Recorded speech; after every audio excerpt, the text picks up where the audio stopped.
ونشهد أن سيدنا ومولانا محمدا عبده ورسوله. أما بعد فأعوذ بالله من الشيطان الرجيم. بسم الله الرحمن الرحيم.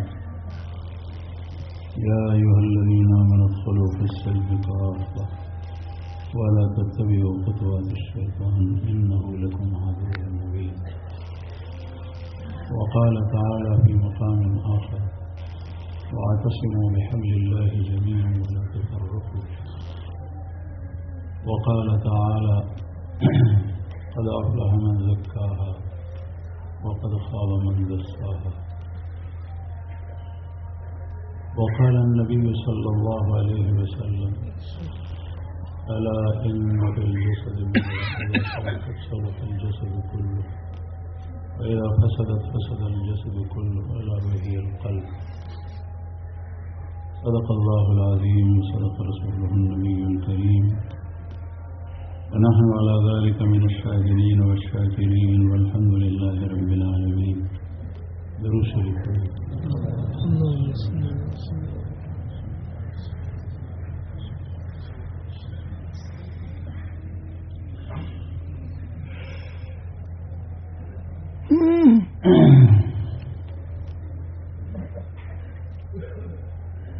میرے معزز سامعین،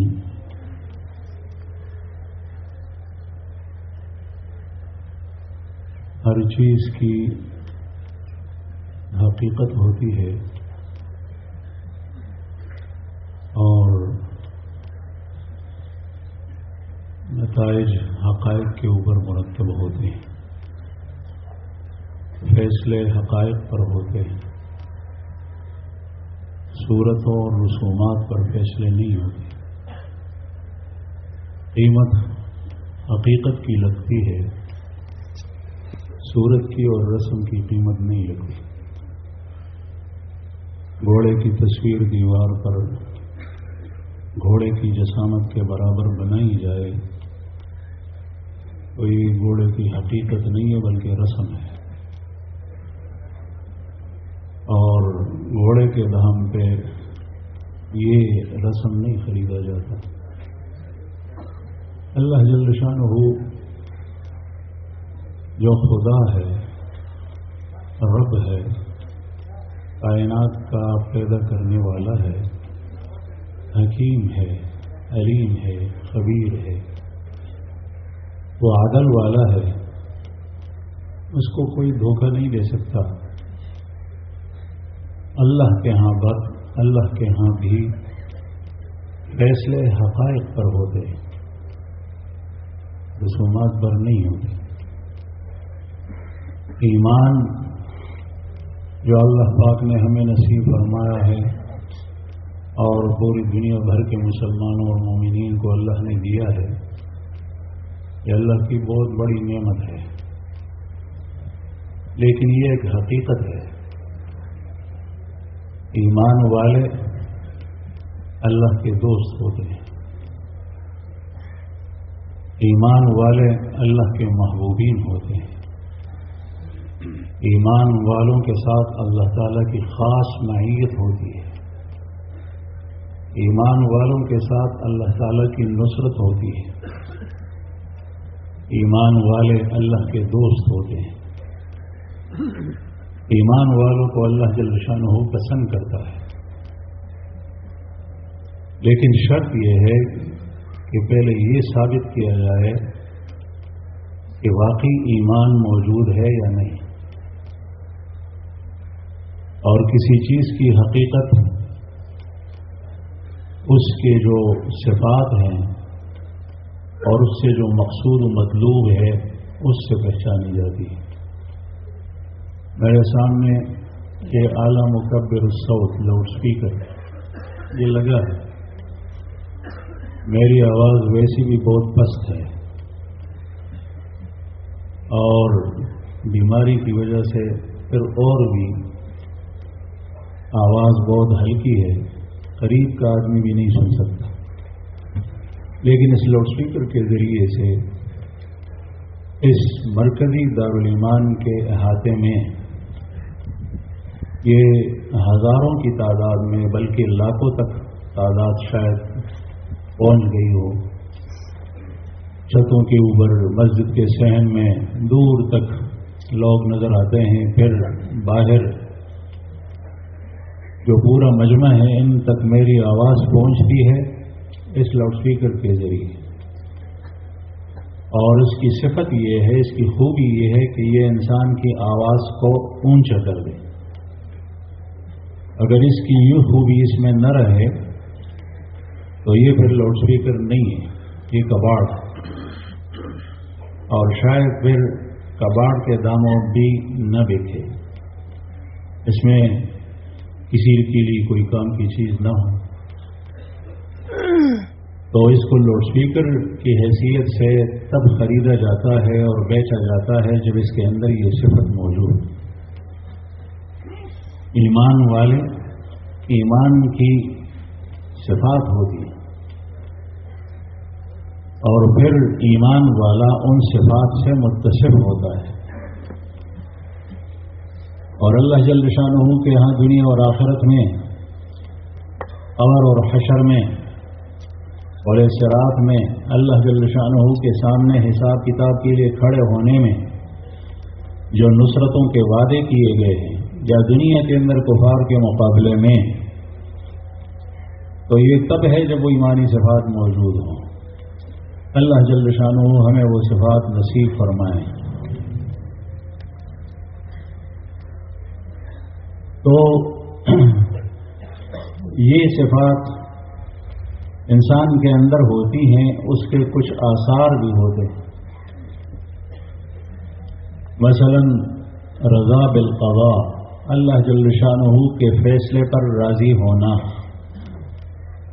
یہ ایمانی صفت ہے. استقامت, اسی ایمان کے اوپر, دین اسلام پر, اللہ کی بندگی پر جم کر رہنا, یہ ایمانی صفت ہے.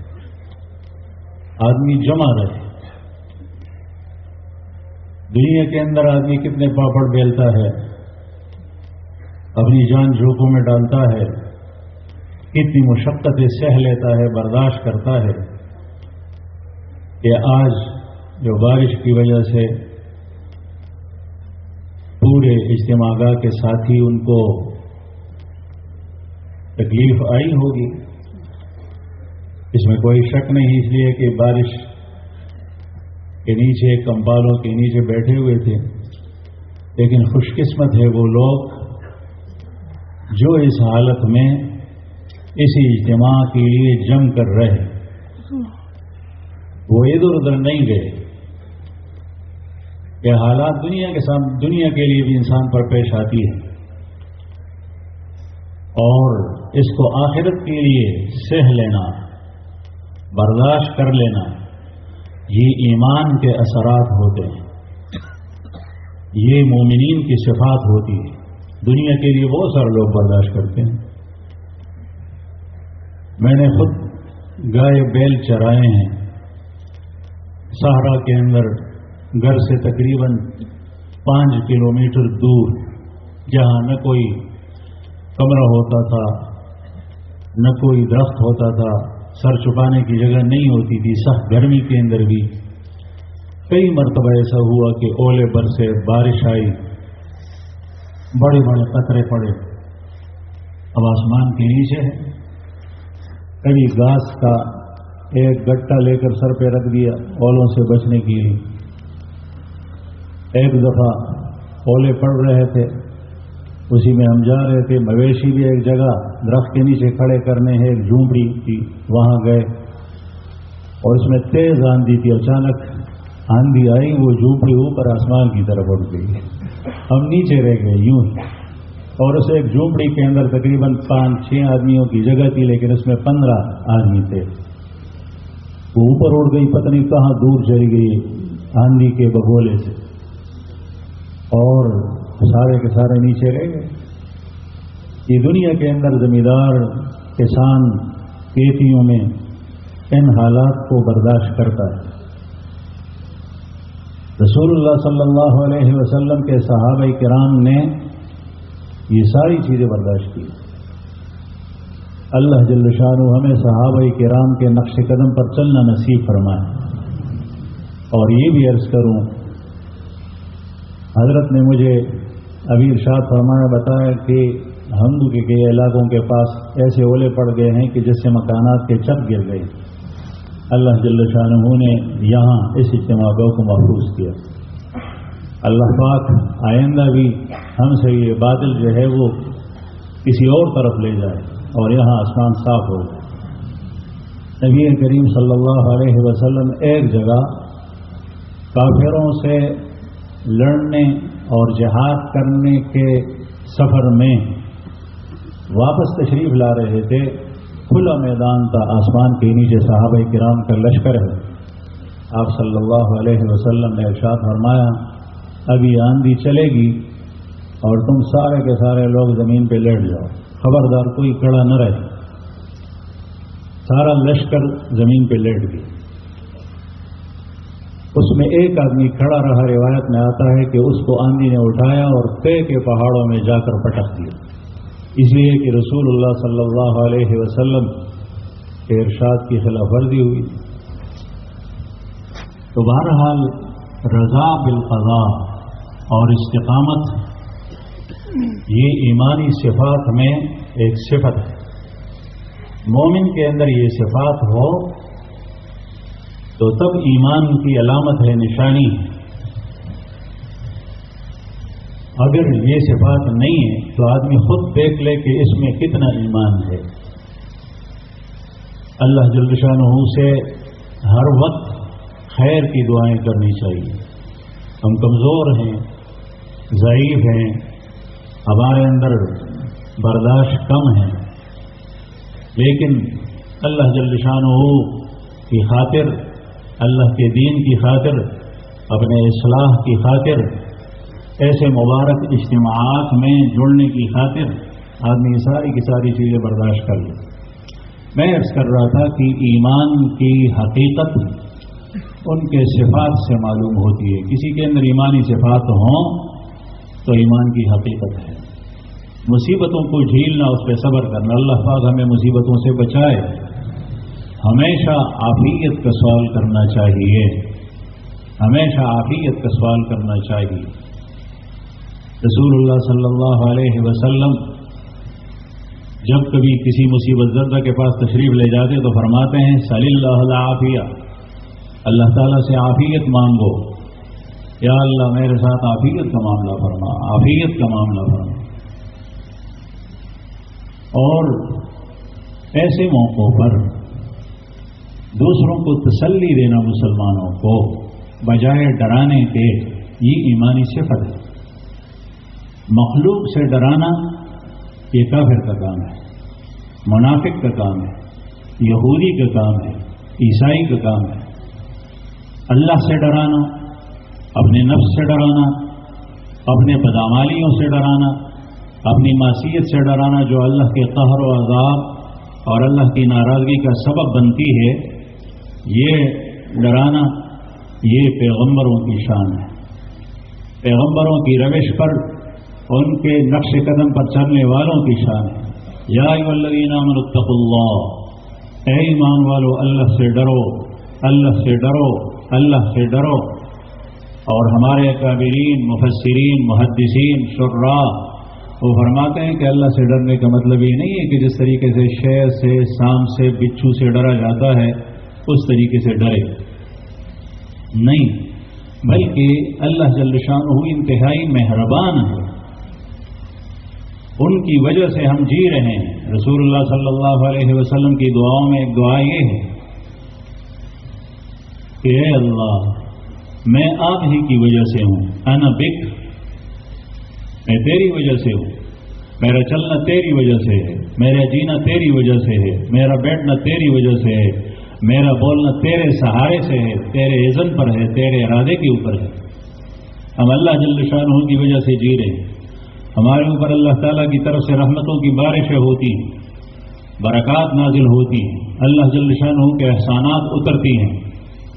اللہ سے ڈرو، کہیں وہ برکتیں تم سے اللہ تعالیٰ چھین نہ لے، وہ رحمت تم سے چھین نہ لے۔ اللہ تعالیٰ کی رحمت بہت وسیع ہے. اللہم انی اسألک رحمتا تہدی بہا قلبی وتجمع بہا امری. رحمت کی وجہ سے انسان کی ساری مشکلات حل ہوتی ہیں، ساری حاجات پوری ہوتی ہیں. یہ رحمت اللہ کی طرف سے آتی ہے. اگر اللہ تعالیٰ کو ہم نے ناراض کر دیا والعیاذ باللہ تو پھر یہ ساری کی ساری رحمتیں برکتیں بند ہو جائے گی. پھر انسان بلاؤں کے منہ میں چلا جائے گا، پھر اس کو نکالنے والا کوئی نہیں ہوگا. ایک بحران بجلی کا ہوتا ہے، آٹے کا ہوتا ہے، گیس کا ہوتا ہے، پانی کا ہوتا ہے. ایک بحران انسان کی معصیت اور بدعمالیوں کا ہوتا ہے. سب سے بڑا بحران انسانیت، اور انسانیت کا سب سے بڑا المیہ وہ یہ ہے کہ اس کے نیکیوں کا بحران، ایمانی صفات کا بحران، ایمان کا بحران ہو جائے. یہاں تک کہ اگر یہ بحران بڑھتے بڑھتے بڑھتے یہاں تک پہنچ گیا کہ کوئی ایک بھی ایمانی صفات کے ساتھ متصف نہ رہا، مومن نہ رہا، تو یہ دنیا دھڑام گر جائے گی. لا تقوم الساعة حتى يقال في الارض اللہ اللہ. اللہ اللہ کہنے والا ہے، اللہ کا ذکر کرنے والا ہے، اللہ کا نام لینے والا ہے، اللہ سے تعلق جوڑنے والا ہے، اللہ کی بندگی کرنے والا ہے، اللہ کی اطاعت کرنے والا ہے. اللہ نے جو پیغمبر بنائے محمد رسول اللہ صلی اللہ علیہ وسلم، ان کی نقش قدم پر چلنے والا ہے. تو یہ دنیا ایک گھر ہے، اس کا مکان ہے، یہ دنیا باقی رہے گی. جب یہ نہ رہے تو پھر یہ ختم ہو جائے گی. اصل بحران یہ ہے. تو میں عرض کر رہا تھا کہ رسول اللہ صلی اللہ علیہ وسلم نے مخلوق سے نہیں ڈرایا. نبی کریم صلی اللہ علیہ وسلم کے شہر میں مدینہ منورہ میں آواز لگی، کوئی بڑی مصیبت آئی. محدثین کہتے ہیں کہ پتہ نہیں کیا مسئلہ تھا. دشمن کا خوف تھا، انتہائی خوفناک منظر تھا. رات کے وقت یا کسی اور حادثے کا سامنا تھا.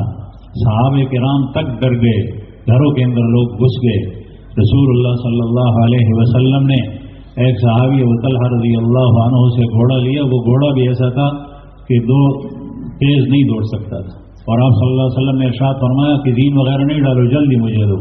اور جلدی بغیر زین کے ڈالے ہوئے سیدھی اس گھوڑے کے پیٹھ کے اوپر، پشت کے اوپر سوار ہو گئے. پورے مدینہ منورہ کا چکر لگایا، اکیلے تنہائی میں. آپ صلی اللہ علیہ وسلم کو اللہ جل شانہ نے جو بہادری دی تھی کسی اور کو نہیں. کان اشجع الناس، تمام لوگوں میں سب سے زیادہ شجاع اور بہادر محمد رسول اللہ صلی اللہ علیہ وسلم. جو جتنا آپ صلی اللہ علیہ وسلم کے اخلاق کے قریب ہوگا اور آپ سے آپ کے اخلاق کی رنگ لے گا، اس میں اتنی ہی یہ چیزیں آئیں گی. اور آپ صلی اللہ علیہ وسلم کا اللہ سے خوف، اللہ کے سامنے رونا دھونا اور ڈرانا اپنی امت کو یہ تھا. بیماری کی حالت میں بخاری شریف کے اندر حدیث ہے، نبی کریم صلی اللہ علیہ وسلم کی امہات المومنین میں حبشہ کے اندر جب ہجرت کی باز نے، تو وہاں ایک کنیسہ تھا، گرجا تھا عیسائیوں میں، اس کا تذکرہ کیا. آپ صلی اللہ علیہ وسلم کی صحبت میں ایک دوسرے کے سامنے بتلا رہی تھی کہ اس میں تصویریں انہوں نے لگائی تھی. وہ ان کا عبادت خانہ تھا، لیکن ان میں بت کی صورتیں.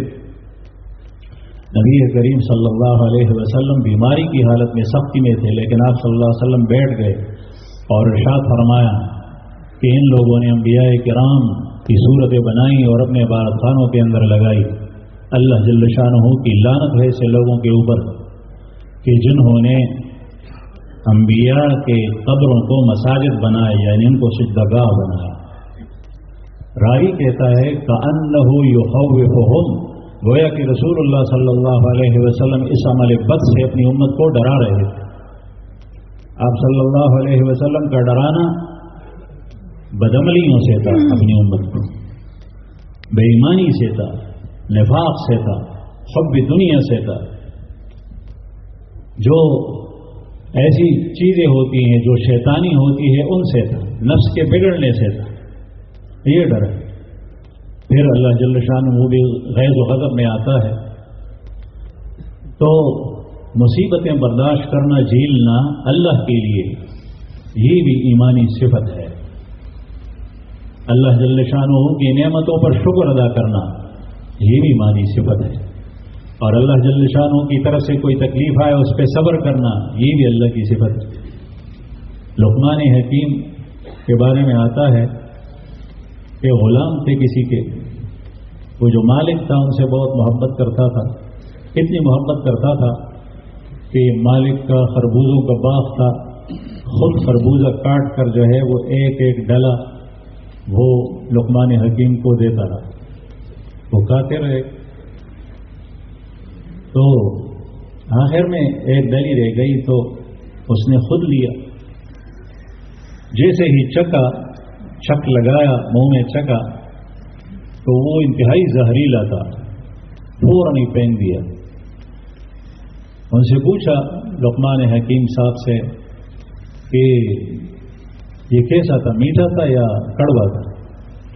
تو انہوں نے فرمایا کہ جس طریقے سے آپ کو کڑوا لگا اسی طریقے سے کڑوا تھا۔ پھر انہوں نے کہا کہ یہ تو اتنا زہریلا تھا کہ میں اس کو منہ میں نہیں رکھ سکا، آپ نے کھایا اور اتنی ڈلیاں کھائی، یہ کیسے؟ انہوں نے جواب دیا کہ آپ اس سے پہلے کھلاتے رہے میٹھا میٹھا، وہ بھی میں آپ کی خاطر کھاتا رہا، اور یہ جو کڑوا آپ نے دیا یہ بھی آپ کی خاطر میں نے لیا، میں نے اپنی ذات کے لیے نہیں لیا۔ میں نے کہا وہ میٹھا کھا لو اور یہ کڑوا بھی پھینک دو، حالانکہ آقا کو مجھ سے محبت ہے۔ تو اللہ جل شانہ کے لیے بعض لوگ کہتے ہیں بڑا اللہ کا شکر ہے، بڑا اللہ کا شکر ہے، اس کی وجہ یہ کہ کوئی پریشانی نہیں ہے، جیسے ہی پریشانی آتی ہے تو پھر مایوس ہو جاتا ہے، پریشانی پر بل پڑ جاتے ہیں۔ انسان کو طبی طور پہ تکلیف ہوتی ہے اور اس کی وجہ یہ ہے کہ انسان کمزور ہے، لیکن اللہ جل شانہ کے فیصلے اور قضا پر راضی ہوتا ہے۔ حضرت عروۃ بن الزبیر رحمہ اللہ جو فقہائے سبع میں سے مدینہ منورہ کے 7 فقہا مشہور اپنے زمانے میں، اور حضرت زبیر ابن عوام رضی اللہ عنہ کے صاحبزادے ہیں، اور حضرت زبیر رسول اللہ صلی اللہ علیہ وسلم کے پھوپھی زاد ہیں، اور یہ حضرت عروہ ابو بکر صدیق رضی اللہ عنہ کے نواسے ہیں، اور حضرت اسماء رضی اللہ عنہ صدیق اکبر کی بڑی صاحبزادی ہے، ان کے بیٹے ہیں، اور حضرت عبداللہ ابن زبیر رضی اللہ عنہ مشہور صحابی کے بھائی ہیں، لیکن یہ خود تابعی ہیں۔ ان کے بارے میں لکھا ہے کہ ایک دفعہ ولید ابن عبد الملک بادشاہ نے ان کو بلایا شام مدینہ منورہ سے، یہ اپنے بیٹے کے ساتھ چل لیے، وہاں جب چلے گئے تو 2 حادثے پیش آئے۔ ایک حادثہ یہ پیش آیا کہ ان کے ساتھ جو صاحبزادہ گیا تھا اس کو استبل میں لے جایا گیا کہ اپنے لیے گھوڑے پسند کرو تاکہ گھوڑے پر سوار ہو کر آپ چکر لگائیں۔ جیسے ہی وہ اندر گئے تو گھوڑے نے لات ماری، اور ایسی لات ماری کہ جس سے وہ وفات پا گئے۔ حضرت عروۃ بن الزبیر کے بیٹھے پیارے چہیتے صاحبزادے سفر کی حالت میں حادثاتی طور پر موت آ جائے، بڑی پریشانی کی بات ہے۔ لیکن صرف یہ نہیں، اس کے بعد ان کو ایک بڑا دمبل پھوڑا نکل آیا پیر میں، اس سے تکلیف بڑھتی گئی، یہاں تک کہ اطباء جمع ہو گیا۔ ولید کو بڑی پریشانی پیش آئی کہ ایک تو بیٹا حادثے میں چلا گیا، دوسری بات یہ ان پر مصیبت آئی۔ تو اس کے لیے اطباء کو بلایا، ڈاکٹروں نے کہا کہ اب ٹھیک ہونے والا نہیں ہے، اس پیر کو کاٹنا پڑے گا۔ ان سے پوچھا، انہوں نے کہا ٹھیک ہے، جب ٹھیک نہیں ہوتا تو پھر کاٹ دیں گے۔ تو انہوں نے کہا کہ تھوڑا سا آپ کو ہم نشہ پلائیں گے۔ حضرت عروۃ بن زبیر رحمہ اللہ نے ارشاد فرمایا کہ نہیں، ہرگز میں نشہ نہیں پیوں گا۔ انہوں نے کہا کہ یہ برداشت کے قابل نہیں ہے، ہم اس کو کاٹیں گے۔ تو انہوں نے کہا ٹھیک ہے، آپ اپنا کام کریں، میں لیٹا ہوں۔ یہ لیٹے رہے، پھر اچانک جو ہے وہ 5-6 بڑے مضبوط تناور نوجوان آئے جن میں بڑی قوت تھی۔ پوچھا یہ کس لیے آئے؟ کہنے لگے آپ کو پکڑنے کے لیے، اس لیے کہ آپ کو جو تکلیف ہوگی تو آپ ہلیں گے، حرکت کریں گے، اور آپ کی ٹانگ کے کٹنے کے بجائے آپ کو دوسری تکلیف ہو جائے گی، کہیں خطرہ بڑھ نہ جائے۔ انہوں نے فرمایا کہ نہیں، ان کو ہٹا دے سب کو، میں اللہ کے لیے اس کو برداشت کرتا ہوں، میں خاموش لیٹا رہوں گا، آپ اپنا کام کریں۔ اسی طریقے سے بغیر نشے کی حالت میں اس زمانے کے اندر ایسی مشینری تو نہیں تھی جس طریقے سے آپ آج کل جو سرجن ہوتے ہیں، سرجری کے آلات ہوتے ہیں، ان کے پاس ایسے نہیں تھے. وہ آریہ کی سادی سی، اس سے گوشت کاٹا گیا، پھر ہڈی کاٹی گئی، پھر جب پیر ٹانگ کٹ گیا تو اس سے بے ہوشی آئی، اور اس وقت تک اللہ جل شانہ کے ذکر میں لگے جب تک ہوش تھی.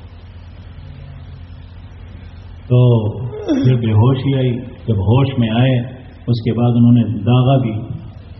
ہوش میں آیا تو کہا کہ وہ ٹانگ کہاں ہے؟ ٹانگ لے آئے، اس کو سامنے رکھ کر اللہ کے سامنے عاجزی اور تضرع کرنے لگے کہ یا اللہ، آپ نے مجھے یہ ٹانگ دیا تھا، میں اس کے ذریعے سے مساجد کی طرف گیا، رات کو اٹھا، آپ کے سامنے کھڑا رہا.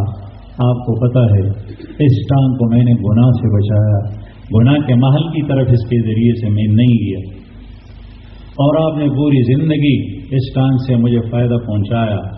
اب بھی 3 اطراف میرے باقی ہیں، 2 ہاتھ اور 1 ٹانگ، اور صرف 1 ٹانگ چلی گئی ہے. یہ آپ کی بڑی مہربانی ہے.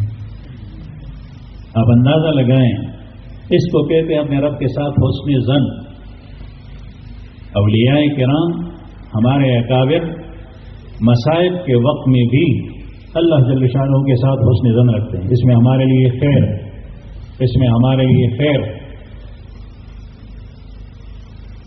تو پھر اس کے بعد مدینہ منورہ ہے، بجائے اس کے کہ لوگ ان کی تعزیت کے لیے آتے رہے، یہ لوگوں کو تسلی دیتے رہے. میں عرض کر رہا تھا کہ اللہ جل شانہ کے لیے تکلیفیں سہ لینا یہ ایمانی صفت ہے.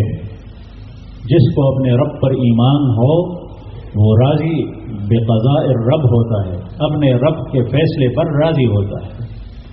تکلیف ہوتی ہے، دکھ ہوتا ہے، اس میں کوئی شک نہیں، لیکن وہ ان صفات کے اوپر راضی ہوتا ہے.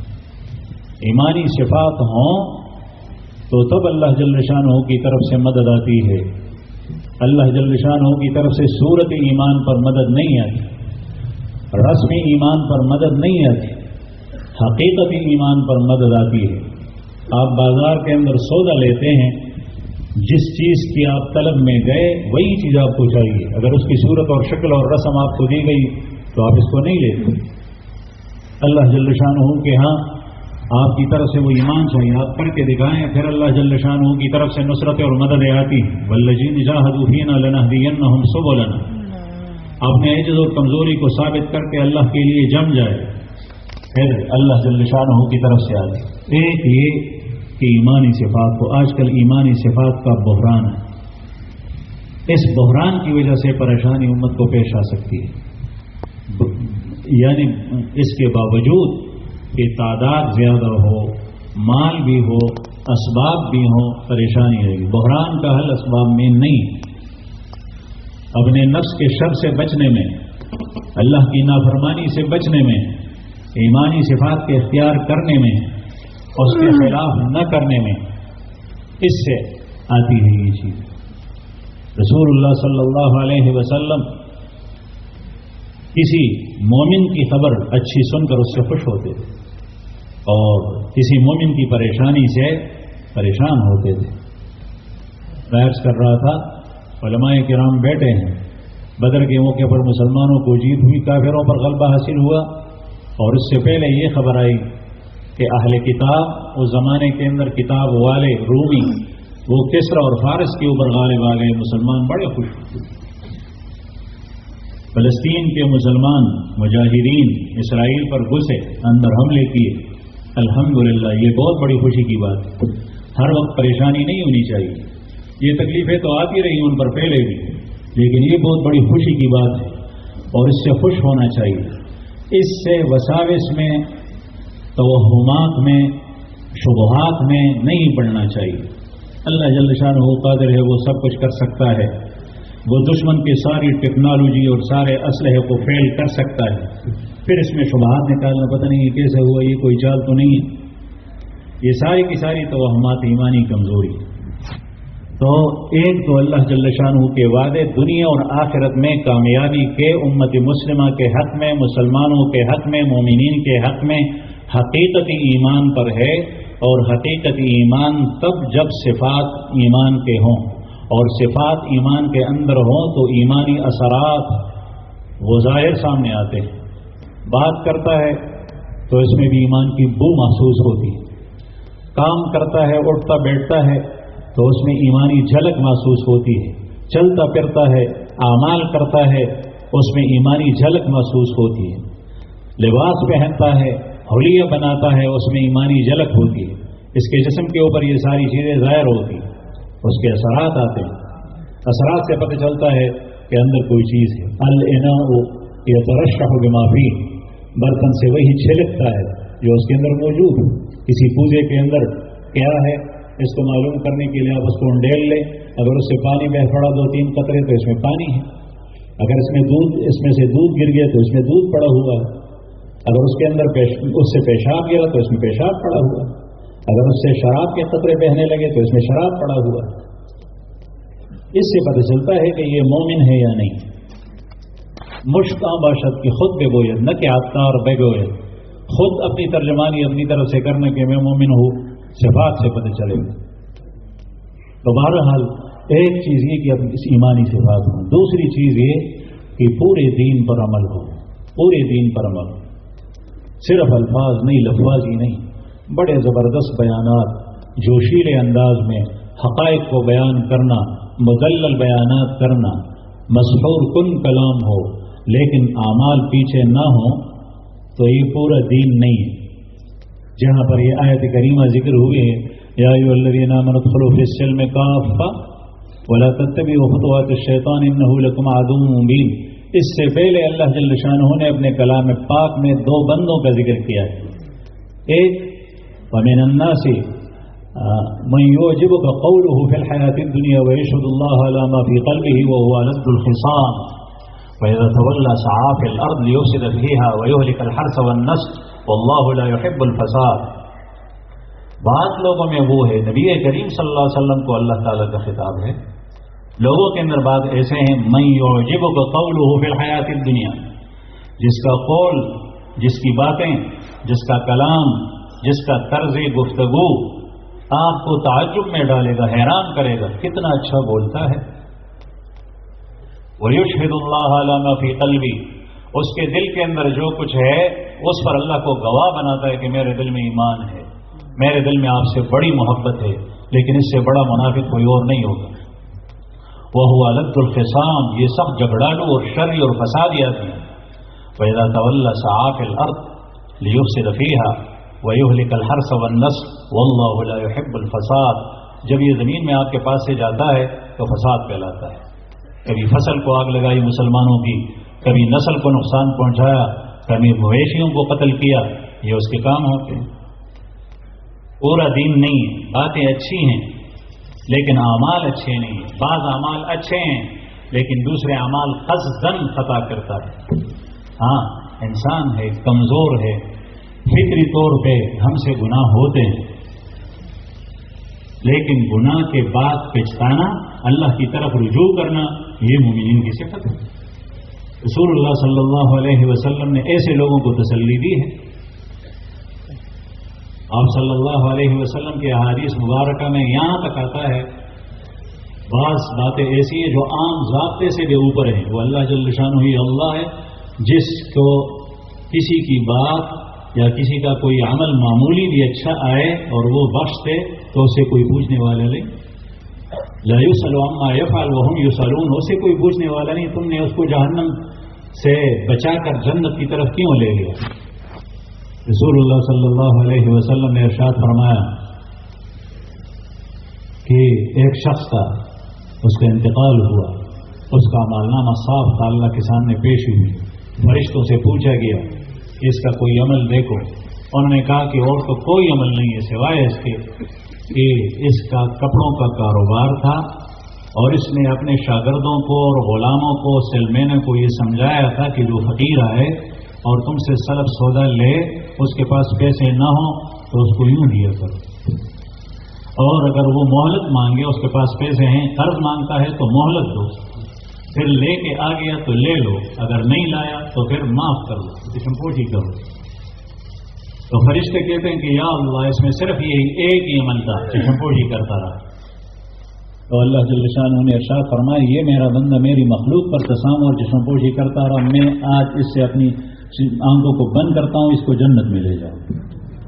وہ اللہ ہے، وہ خدا ہے، اس کو کسی کی کوئی حرکت اور کوئی عمل پسند آئے وہ ضابطے سے باہر، اس سے کوئی پوچھنے والا نہیں کہ ایسا کیوں کیا گیا. تو بہرحال میں یہ عرض کر رہا تھا کہ یا ایھا الذین آمنوا ادخلوا فی السلم کافۃ سے پہلے ایک منافق کا تذکرہ ہے، اور رسول اللہ صلی اللہ علیہ وسلم کے مجلس میں آ کر آپ صلی اللہ علیہ وسلم کو اس کی باتیں بہت اچھی لگتی تھی، لیکن اللہ پاک نے فرمایا یہ بڑا شرعی اور فسادی آدمی. دوسرا شخص اس کا تذکرہ بھی اسی آیت سے پہلے ہے، اس کے بعد وَمِنَ النَّاسِ مَن يَشْرِي نَفْسَهُ ابْتِغَاءَ مَرْضَاتِ اللَّهِ وَاللَّهُ رَءُوفٌ بِالْعِبَادِ. بعض لوگ ایسے ہیں مَن يَشْرِي نَفْسَهُ ابْتِغَاءَ مَرْضَاتِ اللَّهِ، جس نے اپنے آپ کو بیچا ہے اور اس کے بدلے میں اللہ کی رضا اور خوشنودی کو خریدا ہے. میں آپ حضرات سے پوچھتا ہوں، آپ کسی چیز کو بیچ دیں تو پھر اس میں یہ شرط لگتی ہے کہ اس سے آدھا فائدہ میں اٹھاؤں گا آدھا تو اٹھائے گا؟ نہیں، وہ چیز جب بیچ دی اب آپ کی نہیں رہی، اب آپ کی نہیں رہی، وہ کسی اور کی ہو گئی. آپ نے مومن نے اپنے نفس کو اللہ کے ہاں بیچا ہے، اب یہ نفس اس کا نہیں رہا، یہ کھائے پیے لیکن اس طریقے سے جو اللہ بتاتا ہے، جو پیغمبر سکھاتا ہے. یہ بیچے خریدے لیکن اپنی مرضی اور منمانی سے نہیں، اس طریقے سے جو اللہ جل شانہ چاہتا ہے اس سے. یہ حقوق کی ادائیگی کرتا رہے لیکن اپنی منمانی سے نہیں، من بھاتا سے نہیں، بلکہ اللہ جل شانہ کے چاہنے سے، رسول اللہ صلی اللہ علیہ وسلم کی ارشادات اور تعلیمات سے اس طریقے سے کر. اس نے اپنے نفس کو بیچا ہے، اس کا جی حرام کو چاہتا ہے، کروڑوں روپے اس کے پاس رشوت کے آتے ہیں، سود کے آتے ہیں، لیکن اس نے تو اپنے نفس کو اللہ کے ہاں بیچ دیا ہے. یہ کہتا ہے کہ مجھے 1000 روپے کافی ہیں، مجھے یہ 1,00,000 نہیں چاہیے، اس لیے کہ میں نے اپنے نفس کو اللہ کے ہاں بیچ دیا ہے. وہ رب مجھے اجازت دیتا ہے 1000 لینے کا، 1,00,000 کا نہیں، اس لیے کہ یہ رشوت کے ہیں، یہ سود کے ہیں، یہ جوئے کے ہیں. پورے دین میں داخل ہونا، پورے دین کے اندر. یا ایھا الذین آمنوا ادخلوا فی السلم کافۃ، اے ایمان والو پورے کے پورے دین میں داخل ہو جاؤ. عقیدہ بھی تمہارا وہ جو رسول اللہ صلی اللہ علیہ وسلم تعلیم دیتا ہے، سوچ بھی تمہاری وہ، نظریہ بھی تمہارا وہ، خیالات بھی تمہارے وہ جو تمہارے سوچ اور ذہن سے، دماغ سے تعلق رکھتے ہیں، دل سے تعلق رکھتے ہیں. اعمال اور کردار بھی تمہارے وہ جو رسول اللہ صلی اللہ علیہ وسلم تعلیم دیتا ہے. معاشرت بھی تمہارے وہ جو رسول اللہ صلی اللہ علیہ وسلم تعلیم دیتا ہے. شادی بیاہ بھی تمہارے وہ جو نبی کریم صلی اللہ علیہ وسلم کی تعلیمات. مال کی تقسیم میراث کے موقع پر، دوسرے معاملات میں اس طریقے پہ کہ جو نبی کریم صلی اللہ علیہ وسلم کا طریقہ تعلیم، ورنہ اس کی کیفیت یہی ہوگی جو اللہ جل شانہ نے یہودوں کے بارے میں ارشاد فرمایا، افتؤمنون ببعض الکتاب وتکفرون ببعض. آیا تم بعض کتاب پر ایمان لاتے ہو، بعض کا کفر کرتے ہو؟ اور یہ اس موقع پر فرمایا کہ یہود بعض پر عمل کرتے تھے، بعض پر نہیں. اس سے پہلے تذکرہ ہے، جنگ کرتے تھے اپنوں سے، اللہ پاک نے فرمایا تھا اپنوں سے جنگ نہیں کرتے. ملک بدر کرتے تھے، علاقے سے نکالتے تھے، اللہ پاک نے فرمایا تھا کہ نہیں نکالو. یہ دونوں کام اللہ کے خلاف کرتے تھے. لیکن جب کسی کے ہاں کوئی قیدی ہو جاتا تو پھر اس کو چھوڑاتے. تو اللہ پاک نے ارشاد فرمایا یہ تو تم اپنی وہ اللہ کے حکم کے مطابق کرتے ہو، یہ کیوں کرتے ہو؟ اس کا مطلب یہی ہے، یہ بھی تو اللہ کا حکم ہے کہ تمہارا اللہ جل شانہ کی کتاب پر پورا ایمان نہیں. تو دوسری بات یہ میں عرض کر رہا تھا کہ دین بھی پورا کا پورا، سارا کا سارا دین کے کسی ایک شعبے کو لے کر اس کو پورا دین سمجھنا یہ خطا ہے، غلطی ہے. اللہ کے ہاں نتائج پورے مرتب نہیں ہوں گے. دین کے کسی ایک کام کو پورا دین سمجھنا یہ خطا ہے، غلطی ہے. ایسی جماعت ہونی چاہیے کہ ان سب کو اکٹھا کیا جائے، سب کو اکٹھا کیا جائے، پوری امت. ایک ہمارے اجتماعی اعمال ہے، جب اس میں اجتماعیت اور وحدت نہیں رہے گی، اللہ جل شانہ کے ہاں سے نصرت کے جو وعدے ہوئے ہیں وہ نہیں آئے گی. قرآن کریم میں، احادیث میں اللہ پاک نے اسی کے اوپر مرتب کیا. ہماری انفرادی زندگی جس کو تزکیہ کہتے ہیں وہ نہیں ہوگا. ہر ایک اپنی شخصیت، اپنی ذات کو بنائیں، افراد سازی ہو جائے، پھر اس کے بعد اجتماعیت آئے گی، وحدت ہوگی. اس میں ایک دوسرے کے لیے اپنے آپ کو قربان کرنا پڑے گا، ایک دوسرے کے قول کی، ایک دوسرے کے عمل کی، ایک دوسرے کے فعل کی اچھی ترجیح ہوگی. ورنہ اگر وحدت نہ رہے امت کے اندر تو بدگمانیوں کی وجہ سے سیدھی سادی باتیں اور سیدھے سادے اعمال اور کام وہ بھی قابل اعتراض نظر آتے ہیں. حضرت علی کرم اللہ وجہہ سے کسی نے پوچھا، یہ روایت مسند احمد ابن حنبل کے اندر ہے، مسند علی میں.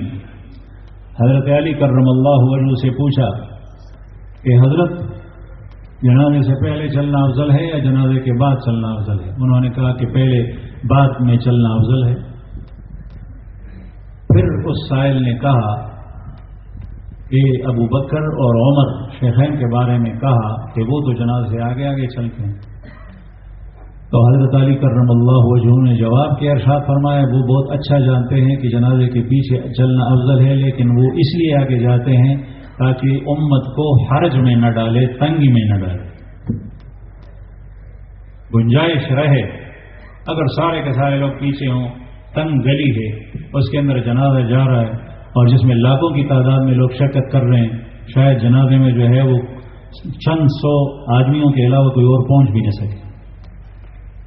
تنگی سے بچانے کے لیے کتنی بہترین توجیہ. محمد ابن الحنفیہ رحمہ اللہ حضرت علی کرم اللہ وجہہ کے صاحبزادے دوسری بیوی سے، حسن حسین کے بھائی علاتی، ان سے کسی نے پوچھا کہ آپ کے والد صاحب تو آپ کو ہر محاذ میں آگے آگے رکھتے ہیں، جہاں دشمن سے لڑنا ہوتا ہے، سخت مقابلہ ہوتا ہے، وہاں آپ کو آگے رکھتے ہیں، اور ہم نے تو کبھی نہیں دیکھا کہ حسن حسین کو آپ کے برابر کھڑا کر دیا ہو، وہ آگے محاذ پر بیٹھے، ان کو پیچھے رکھتے ہیں، یہ کیوں؟ مختلف قسم کے لوگ ہوتے تھے، سوالات کے پیچھے مختلف قسم کے سوچ، جذبات، احساسات، نظریات ہوتی ہیں. کبھی ایک لفظ کسی ایک کے حق میں اس کی ہلاکت کا سبب بن گیا، نبی کریم صلی اللہ علیہ وسلم کے سامنے کسی نے کہا، اور کبھی وہی لفظ رسول اللہ صلی اللہ علیہ وسلم نے مسکراہٹ پہ لیے. ایک آدمی کہتا ہے کہ اعدل، عدل سے کام لو. آپ صلی اللہ علیہ وسلم نے ارشاد فرمایا کہ اس شخص کی پسلی سے ایسی نسل نکلے گی جو قرآن پڑھیں گے لیکن دین ان کے گلے سے نہیں اترے گا. اور پھر اس کے بارے میں کافی ساری احادیث ہیں، جہاں بھی ان کو پاؤ قتل کرو گے. اور یہی لفظ ام المومنین حضرت عائشہ رضی اللہ عنہا نے سفر حج کے موقع پر استعمال کیا. آپ صلی اللہ علیہ وسلم نے مسکراہٹ پر لی، اور وہ ایسا کہ آپ صلی اللہ علیہ وسلم نے ارشاد فرمایا کہ عائشہ تو اپنی سواری کچھ دیر کے لیے اس کو دو، صفیہ کو یا حضرت حفصہ کو، اس کے پاس سامان زیادہ ہے، تمہاری سواری مضبوط ہے، اس کی سواری کمزور ہے، وہ اس قافلے سے آخر میں چلتی ہے، تم اس کو دو. ام المومنین نے کہا کہ یا رسول اللہ، آپ اللہ کے رسول ہیں. فرمایا کہ ہاں، اس میں کیا شک. فرمایا اے دل، پھر انصاف سے کام لو، میری سواری میرے پاس چھوڑ. آپ صلی اللہ علیہ وسلم نے مسکراہٹ پر لیا یہی لفظ، اس لیے کہ دل کے اندر، دل ادھر کالا تھا، اس کے اندر خناس تھا، اس کے اندر خباثت تھی.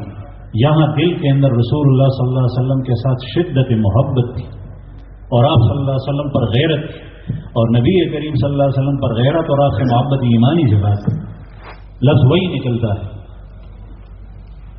تو حضرت محمد ابن الحنفیہ بڑے پہلوان اور مضبوط، اس لیے خلیفہ رابع حضرت علی کرم اللہ وجہہ ان کو آگے آگے مقابلے میں رکھتے تھے محاذ پر. کسی نے پوچھا کہ آپ کو آگے رکھتے ہیں اس لیے کہ اس میں موت بھی واقع ہوتی ہے، زخمی بھی ہوتا ہے آدمی.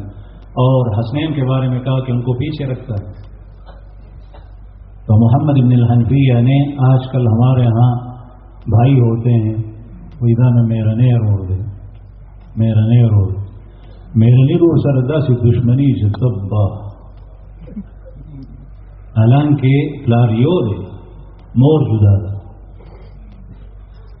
پلار نے چدے دام روڑ دے مور اور پلار دوڑ شریک کی دام روڑ دے مور دے شریک دا دام روڑ دے. تو میراث کے دا ہر چار چب رکھی دا ہری اور اور سر اور ولی ساتل دا خیال ساتل دا ضروری دا ہر چپلی درجی. محمد ابن الحنفیہ رحمہ اللہ نے جواب دیا اس کی اصل وجہ یہ ہے کہ حسن اور حسین جو میرے بھائی ہیں وہ میرے باپ کے لیے ایسے ہیں جس طریقے سے آدمی کی آنکھیں ہوتی ہیں، اور میں اپنے باپ کے لیے ایسا ہوں جس طریقے سے ہاتھ.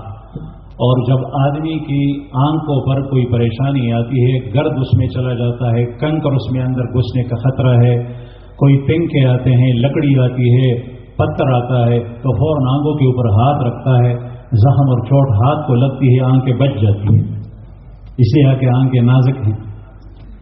تو میں بمنزل ہاتھ کے ہوں اور میرے بھائی بمنزل آنکھوں کے ہیں. میرے باپ کی آنکھیں ان سے ٹھنڈی ہوتی ہے، اس لیے وہ مجھے آگے رکھتا ہے اور میرے بھائیوں کو پیچھے. کیسے جواب دیا؟ میں اس کر رہا تھا کہ آج کل صاف صاف باتوں میں کیڑے نکالے جاتے ہیں. بڑے بڑے حضرات بدگمانیاں ہوتی ہیں. حالانکہ مومن بھائی کے ساتھ حسن ظن رکھنا چاہیے. یہ ایمانی صفت ہے کہ آپ کے دل کے اندر حسن ظن ہو. رسول اللہ صلی اللہ علیہ وسلم نے ایک دفعہ ارشاد فرمایا مسجد نبی کے اندر بیٹھ کر اس دروازے سے ایک شخص داخل ہوگا وہ جنتی. تھوڑی دیر کے بعد ایک صحابی داخل ہوئے. راوی صحابی فرماتے ہیں کہ ہمارے ساتھیوں میں ایک صحابی تھے، وہ داخل ہوئے جن کی داڑھی سے اور ہاتھ سے پانی ٹپک رہا تھا. انہیں بھی تازہ وضو کیا.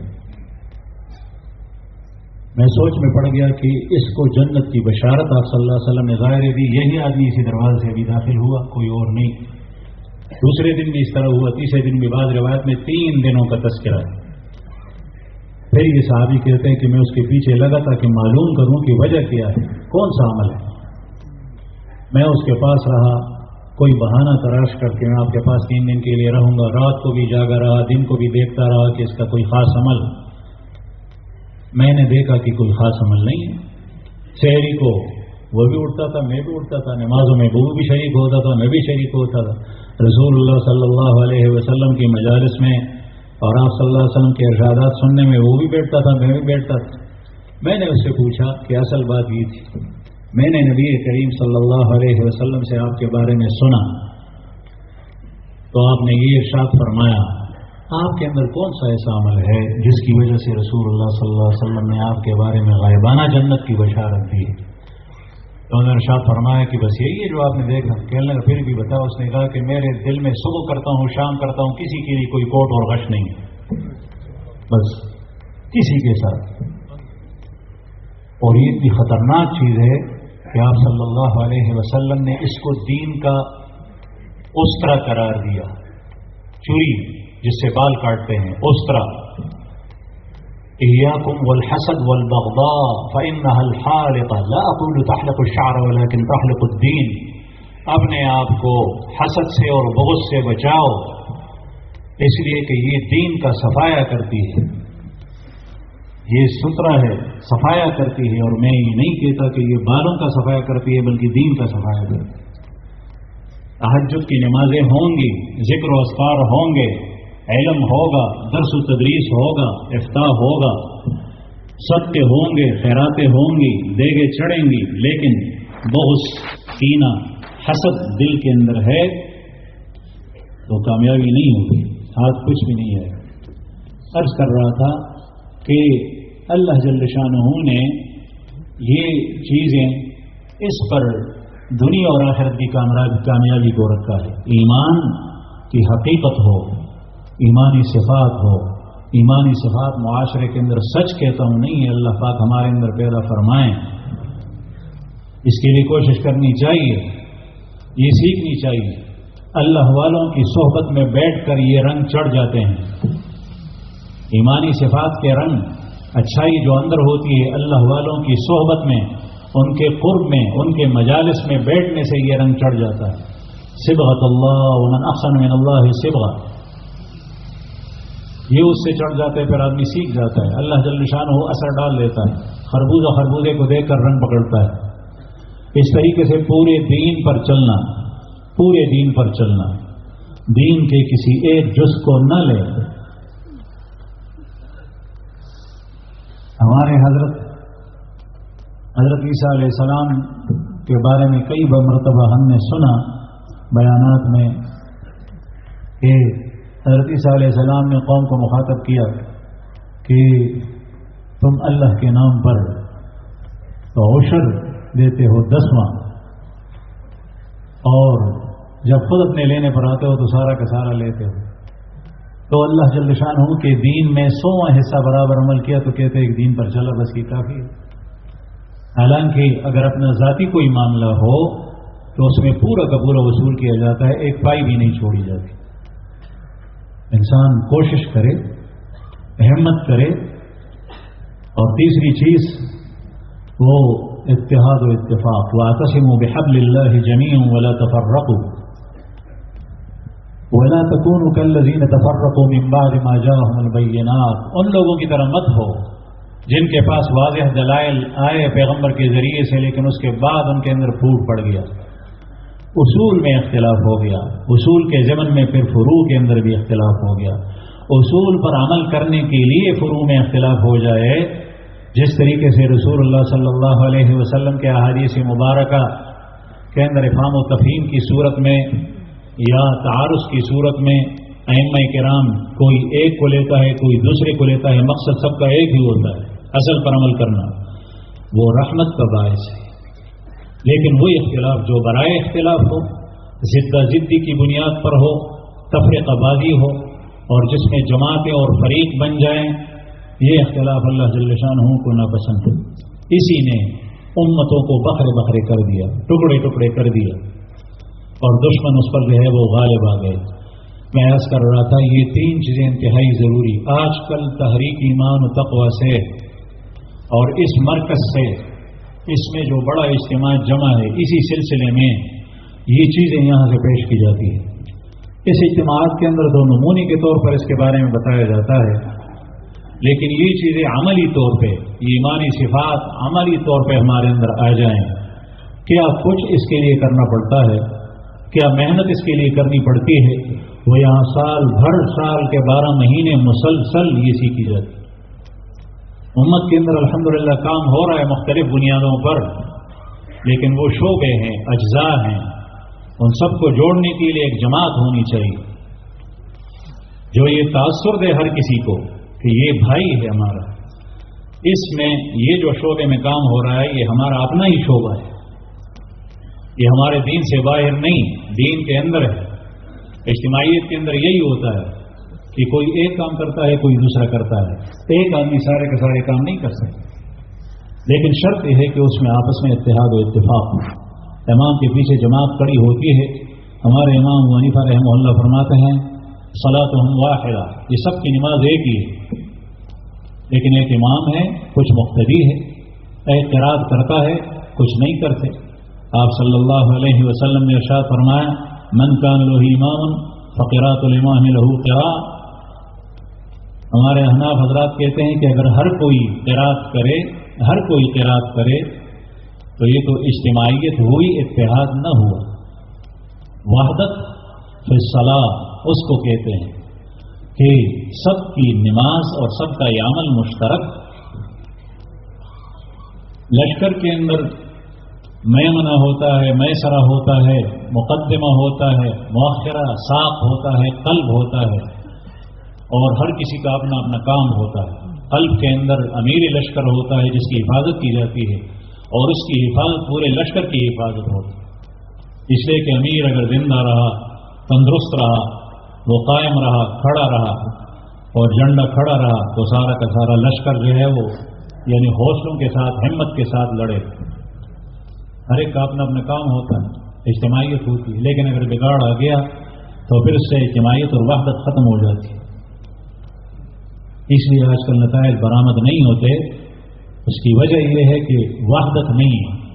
امت کے اندر وحدت پیدا کرنے کے لیے دعائیں اور اس کے لیے کوششیں اور ایک دوسرے کے ساتھ تعاون اور ایک دوسرے کا رفیق اور ساتھی بننا اور ایک دوسرے کے لیے دعائیں کرنا اور ایک دوسرے کے کام کو جو دینی اور شرعی حدود کے اندر ہو، رسول اللہ صلی اللہ علیہ وسلم کی سنت مطہرہ اور آپ کی ترتیب پر ہو، سب کی تائید کرنا، اس سے کامیابی آئی۔ تو یہ ساری کی ساری چیزیں یہاں الحمدللہ بیان ہوتی ہے۔ پھر یہ صرف اتحاد کا لفظ نہیں ہے، امت کے اندر وحدت پیدا کرنے کے لیے اصول ہیں، 20 اصول ہیں۔ پھر اس کے اندر جو ہے وہ بعض باتیں بنیادی ہیں جو مرتب ہیں، الحمدللہ ترتیب دی گئی ہیں۔ یہ بھی اکثر بعض جگہ جماعتیں کام کرتی ہیں لیکن کوئی منشور اور دستور سامنے نہیں ہوتا۔ یہاں الحمدللہ تحریک ایمان و تقوی کے اصول اور اس کا دستور سامنے ہے، کس طریقے پر عمل کیا جاتا ہے، کس ترتیب پہ عمل کیا جاتا ہے۔ علماء کرام کے لیے اس میں جڑنا انتہائی ضروری ہے، اور سارے افراد دین کے جتنے بھی شعبوں سے تعلق رکھنے والے ہیں، تدریس سے ہو، جہاد سے ہو، تزکیہ سے ہو، یا تصوف سے ہو اور تعلیم و تعلم سے ہو، کسی بھی شعبے سے تعلق رکھنے والے ہوں، سب کا یہاں پر آ کر سیکھنا یہ انتہائی ضروری۔ میدان پھر آگے جو ہے وہ کھلا ہے، اپنے نوعیت پہ کام کریں۔ تو اسی سلسلے میں الحمدللہ یہاں پر ترتیب ہوتی ہے، اس وقت اس کی بہت ضرورت ہے۔ آپ حضرات اگر خود بھی سوچیں، اس لیے اس ترتیب میں جڑنا، اس تحریک کے اندر جڑنا، اور پھر جن حضرات نے یہ کام سیکھا نہیں ہے، سیکھنے کے لیے یہاں پر وقت لگانا، ہم نے خود وقت لگایا ہے الحمدللہ۔ اللہ پاک ہمیں اس پر چلنا، اس پر عمل کرنا نصیب فرمائیں۔ ان حضرات کی صحبت کے اندر یہاں پر وقت لگانا یہ بہت زیادہ ضروری ہے۔ تو یہ آپ اجتماع میں صرف آپ کو ایک آگاہی دی جاتی ہے، باقی وقت لگانے سے اس کا تعلق ہے، اور سال بھر مسلسل یہ ترتیب یہاں پر چلتی رہتی ہے۔